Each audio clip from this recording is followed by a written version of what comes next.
एक औरत रोटी बनाते बनाते ओम नमः शिवाय का जाप कर रही थी। अलग से पूजा का समय कहाँ निकाल पाती थी। बेचारी तो बस काम करते करते ही एकाएक धड़ाम से जोरों की आवाज हुई और साथ में दर्दनाक चीख। कलेजा धक से रह गया। जब आंगन में दौड़कर झांके तो 8 साल का चुन्नू चित पड़ा था। खून से लथपथ मन हुआ दहाड़ मारकर रोए, परंतु घर में उसके अलावा कोई था नहीं। रोकर भी किसे बुलाते। फिर चुन्नू को संभालना भी तो था। दौड़कर नीचे गए तो देखा चुन्नू आधी बेहोशी में मामा की रट लगाए हुए है। अंदर की ममता ने आंखों से निकलकर अपनी मौजूदगी का एहसास करवाया। फिर 10 दिन पहले करवाए अपेंडिक्स के ऑपरेशन के बावजूद ना जाने कहां से इतनी शक्ति आ गई कि चुन्नू को गोद में उठाकर पड़ोस के नर्सिंग होम की ओर दौड़ी।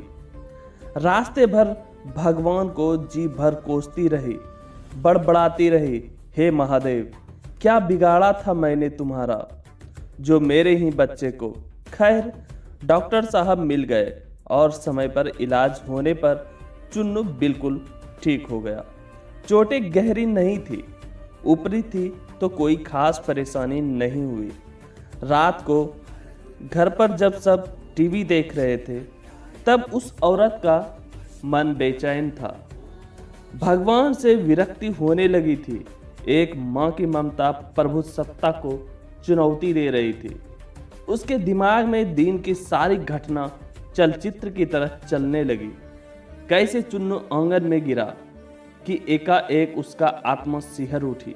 कल ही तो पुराने चापाकल का पाइप का टुकड़ा आंगन से हटवाया है, ठीक उसी जगह था जहां चुन्नू गिरा पड़ा था। अगर कल मिस्त्री ना आया होता तो उसका हाथ अब अपने पेट की तरफ गया जहां टांके अभी हरे ही थे। ऑपरेशन के आश्चर्य हुआ कि उसके 20-22 किलो के चुन्नू को उठाया कैसे वो आधा किलोमीटर तक दौड़ती चली गई। फूल सा हल्का लग रहा था चुन्नू। वैसे तो वो कपड़ों की बाल्टी तक छत पर नहीं ले जा पाती। फिर उसे ख्याल आया कि डॉक्टर साहब तो 2 बजे तक ही रहते हैं और जब वो पहुंची तो 3:30 बज रहे थे। उसके जाते ही तुरंत इलाज हुआ, मानो किसी ने उसे रोक रखा था। उसका सर प्रभु चरणों में श्रद्धा से झुक गया। अब वो सारा खेल समझ चुकी थी। मन ही मन प्रभु से अपने शब्दों के लिए क्षमा मांगी। तभी टीवी पर ध्यान गया तो प्रवचन आ रहा था। प्रभु कहते हैं, मैं तुम्हारे आने वाले संकट रोक नहीं सकता, लेकिन तुम्हें इतनी शक्ति दे सकता हूँ कि तुम आसानी से उन्हें पार कर सको।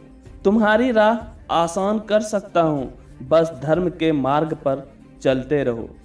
रामचरितमानस में भी तुलसीदास जी ने लिखा है, तब तब प्रभु धरी विविध शरीरा, हरि ही कृपा निधि सज्जन पीरा। जब जब भक्तों पर संकट आता है प्रभु विभिन्न रूपों में आकर अपने भक्तों का संकट हरते हैं। अक्सर लोग कहते भी हैं आज तो उन्होंने समय पे आकर जान बचा ली। कौन आया समय पर? वही जब जब प्रभु धरी विविध शरीरा। वो किसी भी रूप में आ सकते हैं। तो धन्यवाद दोस्तों। अगर आप पूरी कहानी सुन चुके हैं तो आप हमें बताएं कमेंट के माध्यम से कि आपको ये कहानी कैसी लगी। अगर प्रभु की कृपा आपके ऊपर हो, कितनी भी बड़ी विपत्ति क्यों न हो, वो टल ही जाती है।